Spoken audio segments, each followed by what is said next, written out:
Fala sobre o Flamengo mais novo campeão carioca e o rubro-negro já tem o mesmo número de títulos de Botafogo, Fluminense e Vasco somados nesse século quando o assunto é carioca. E fala também sobre confusão envolvendo direitos de transmissão de TV. O pessoal do Fla precisou se explicar para conselheiros. E fala também sobre o Flamengo, que planeja reforços para agora ou para metade do ano. Nas últimas do mercado, bastidores, finanças e muito mais. Antes, deixa eu só me apresentar. Me chamo Jorge Nicola, jornalista esportivo, trabalhando no meio desde 2000 e a missão no canal é deixar você por dentro de tudo que está rolando com o seu clube do coração. Para não perder nada, aperta o botão vermelho de inscreva-se, ativa todas as notificações e deixa like, beleza? Bora começar o vídeo com aquele tradicional giro de notícias e a primeira informação é sobre o time comandado por Felipe Luiz, o sub-17 do Flamengo, que arranjou confusão depois de ser eliminado nas semifinais da Adidas Cup.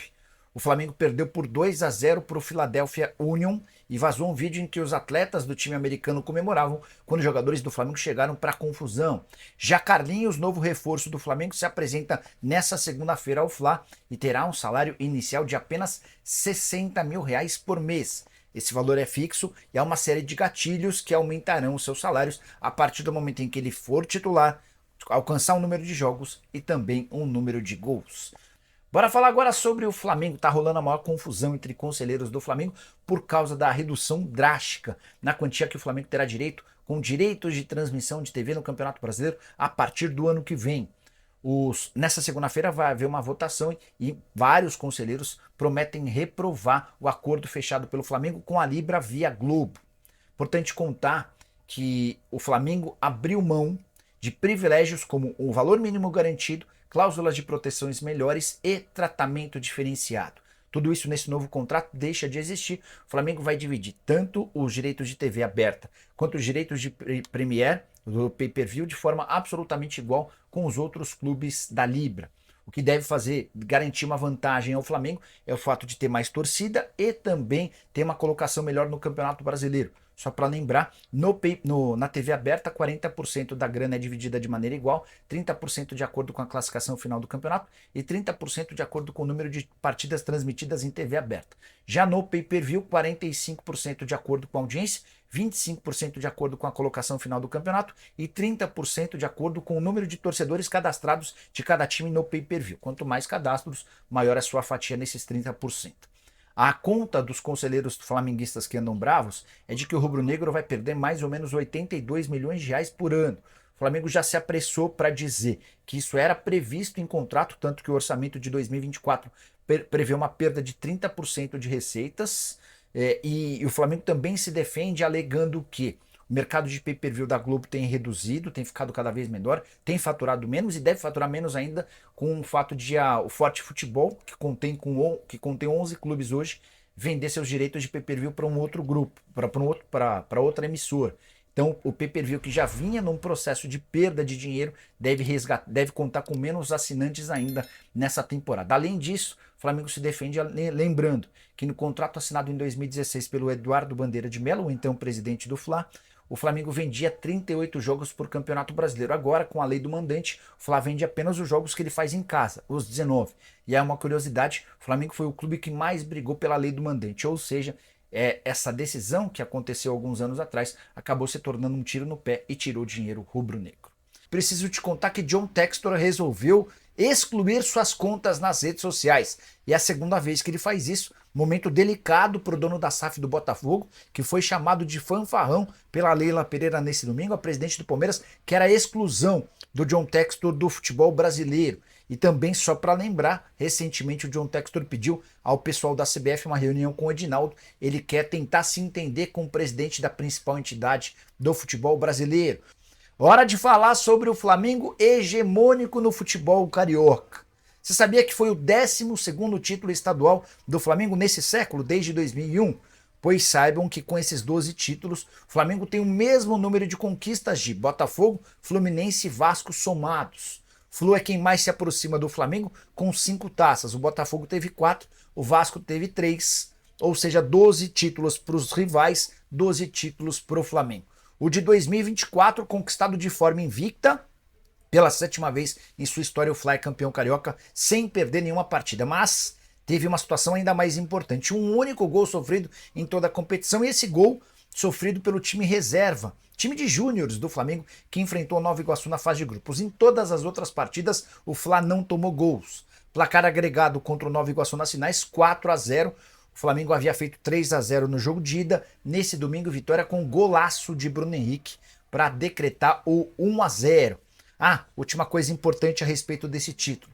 Desde 30 de outubro de 2022, e esse Flamengo super campeão e badalado não conquistava taça. Você vai lembrar, temporada de 2023, de decepções, foram 7 títulos desperdiçados. A última conquista em 30 de outubro de 22, com a Libertadores da América. 38 títulos para o Flamengo, 33 para o Fluminense, 24 para o Vasco e 21 para o Botafogo, que são os 4 clubes que mais venceram o torneio.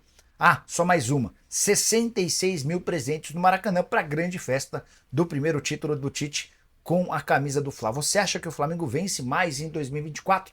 Use o espaço para comentários e deixe a sua opinião, beleza? Já o meia Matheus Gonçalves, que voltou para o Flamengo nesse ano, revelou que foi assaltado depois de deixar o Maracanã. Ele e sua família toda foram assaltados e ele acabou ficando sem a medalha de ouro do título do Campeonato Carioca. A postagem do meia nas redes sociais dizia o seguinte, abre aspas, botaram um fuzil na minha cara e da minha família. Não desejo isso para ninguém. Pior cena da minha vida, fecha aspas. No Rio de Janeiro, por conta da vitória no jogo de ida do Flamengo por 3-0 contra o Nova Iguaçu, o jogo da volta teve audiência ruim, a ponto de a Band não ter conseguido ficar à frente da Globo, mesmo com uma decisão de Campeonato Carioca e 66 mil pessoas no Maracanã. A Band teve uma média de 12 pontos contra 13 da Globo.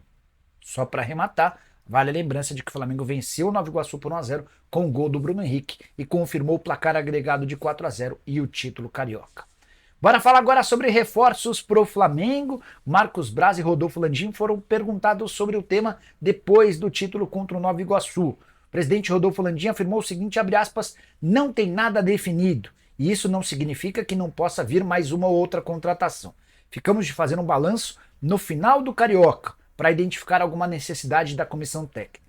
Então, na reapresentação do elenco, nessa segunda-feira, comissão técnica e diretoria debaterão sobre as carências do time. E só para lembrar, a janela de inscrições para atletas que disputaram estaduais se encerra em 19 de abril. Se não contratar nessa janela, o Flamengo vai ter de aguardar até 10 de julho, quando a janela, a segunda do futebol brasileiro, reabre. O Flamengo tem 4 contratações até aqui, De La Cruz, Matias Vinha, Léo Ortiz e Carlinhos, que se apresenta nessa segunda-feira ao Fla.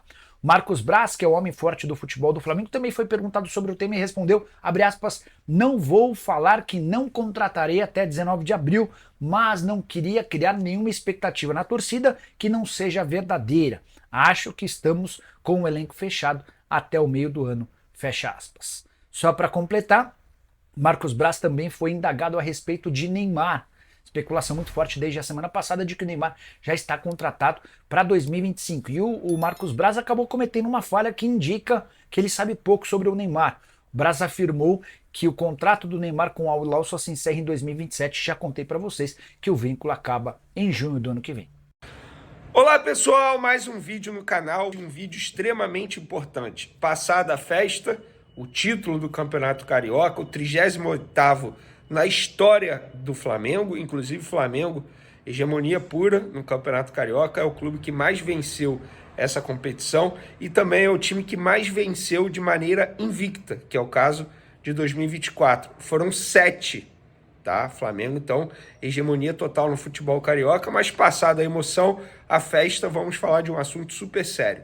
Tem uma reunião que vai acontecer na Gávea, uma reunião do Conselho Deliberativo na Gávea, um contrato que vai ser votado, o contrato com a Globo, a gente já trouxe todas as informações aqui, mas esse assunto tá dando o que falar nos bastidores da Gávea. Inclusive, os conselheiros prometem ir à Gávea, porque é uma reunião que pode decidir muita coisa no futuro do Flamengo. E um futuro próximo, porque é ano de eleição. E para muitos, nessa reunião, a gente vai ver, ou melhor, as pessoas, os conselheiros vão ver o grupo da situação sendo rachado. Já vou contar melhor esses detalhes. Vamos falar também de Landim e Gabigol. Landim foi vaiado e xingado pela torcida do Flamengo. Gabigol aplaudido. Quem tá certo, quem tá errado nessa história? Isso tudo e muito mais no vídeo de agora. Também não deixe de se inscrever no canal, ativa a notificação, compartilhe o vídeo com os amigos, com as amigas. Vamos para as informações. Vamos agora para os dois principais assuntos do vídeo. Vou começar falando do Landim. Ontem, lá no evento, depois do jogo, na entrega da medalha, a torcida, ou melhor, parte da torcida presente no Maracanã gritou "Fica Gabigol". E parte da torcida presente no Maracanã xingou o Landim. Isso tudo está acontecendo porque esses torcedores entendem que o Landim não está sendo justo na forma que ele está tratando a renovação de contrato do Gabigol. Vamos lá, gente. Eu vou dar minha opinião aqui, darei também a minha opinião no SBT Sport Rio e será a mesma opinião. Quem xingou o Landim por conta dessa forma que o mandatário vem tratando a renovação de contrato está totalmente errado. A gente vive cobrando, eu, vários jornalistas, torcedores, vivem cobrando profissionalismo na diretoria do Flamengo. E aí, quando a diretoria do Flamengo, na figura do presidente Rodolfo Landim, está tendo uma atitude super profissional, ele vai ser xingado por isso? Mas, Vênia, por que ele está tendo uma atitude super profissional? Eu explico. Gente, o Gabigol está sendo tratado tal como outro jogador foi tratado, como o Everton Ribeiro foi tratado, como o Bruno Henrique foi tratado, como o Diego Ribas foi tratado, como o Diego Alves foi tratado, como o Everton Ribeiro foi tratado.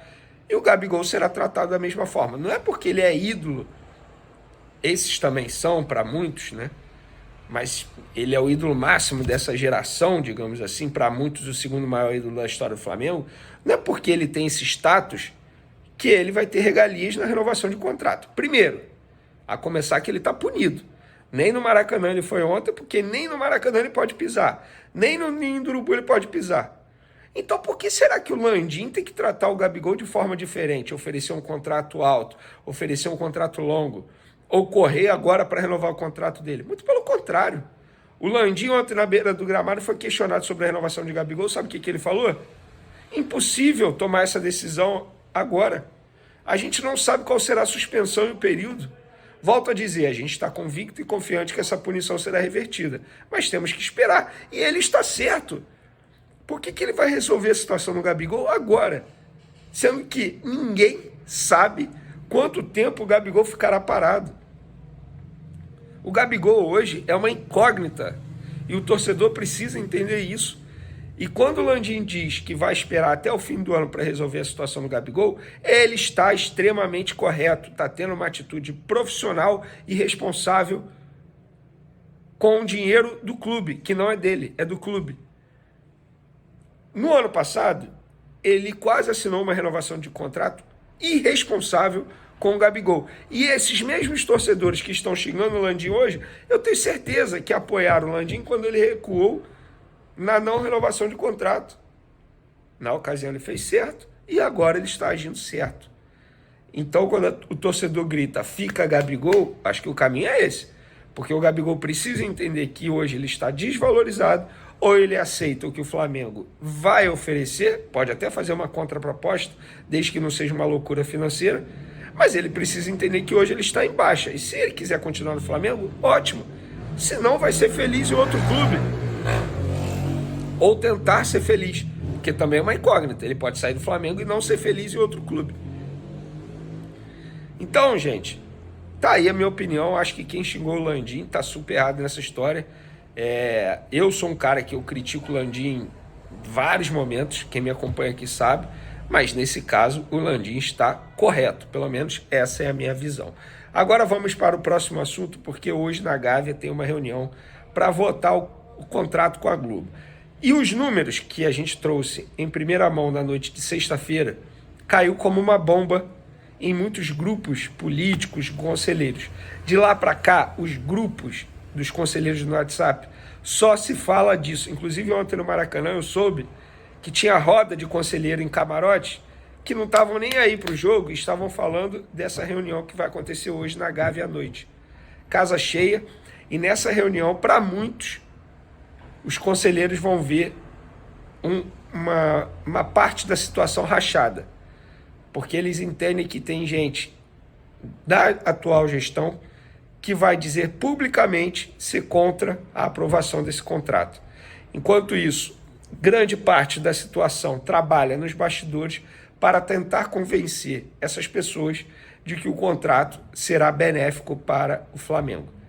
Gente, é uma reunião que vai decidir muita coisa para o futuro do Flamengo.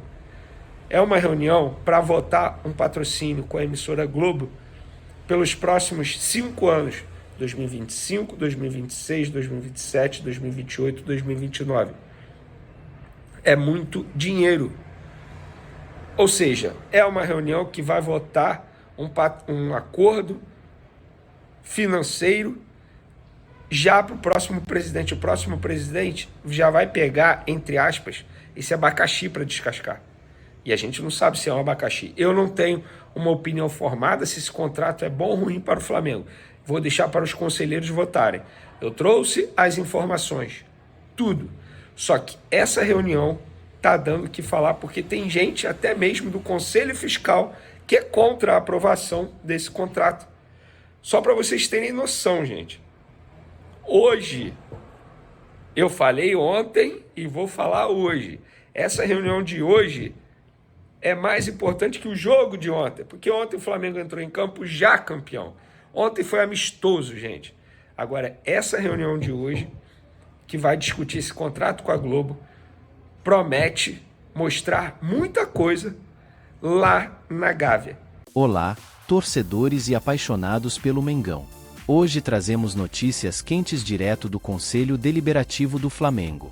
Em uma reunião histórica, foi aprovado o contrato com a Globo e a Libra para os direitos de transmissão do Brasileiro de 2025 a 2029. Mas calma aí, porque essa aprovação não veio sem polêmicas. Vamos mergulhar nessa história e entender os detalhes por trás dessa decisão crucial para o futuro do clube. No centro das atenções, temos um ponto importante: a receita estimada para o clube. Com a aprovação do contrato, o Flamengo prevê uma entrada anual de 210 milhões de reais, um número significativo, porém, abaixo do acordo anterior, com uma queda de cerca de 80 milhões de reais. Essa mudança tem causado debate acalorado entre os conselheiros, refletindo a importância do tema para o futuro financeiro do clube.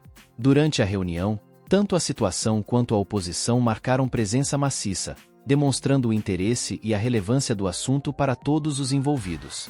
Apesar das críticas, o acordo foi aprovado com uma margem considerável de votos, proporcionando uma vitória para o presidente Rodolfo Landim, que se empenhou pessoalmente na concretização desse contrato. No entanto, as polêmicas não param por aí. As mudanças nas cláusulas contratuais, especialmente em relação à lei do mandante, geraram debates acalorados durante a sessão. Além disso, questões como a distribuição da receita entre os clubes e a perda do mínimo garantido no pay-per-view foram temas de discussão entre os conselheiros. Com tantas nuances em jogo, fica claro que essa decisão tem impacto não apenas no presente, mas também no futuro do Flamengo e de todo o futebol brasileiro. Agora, mais do que nunca, é hora de unir forças e apoiar o Mengão em mais essa jornada rumo ao sucesso. Vamos com tudo, nação rubro-negra. O Mengão é gigante e juntos somos imbatíveis.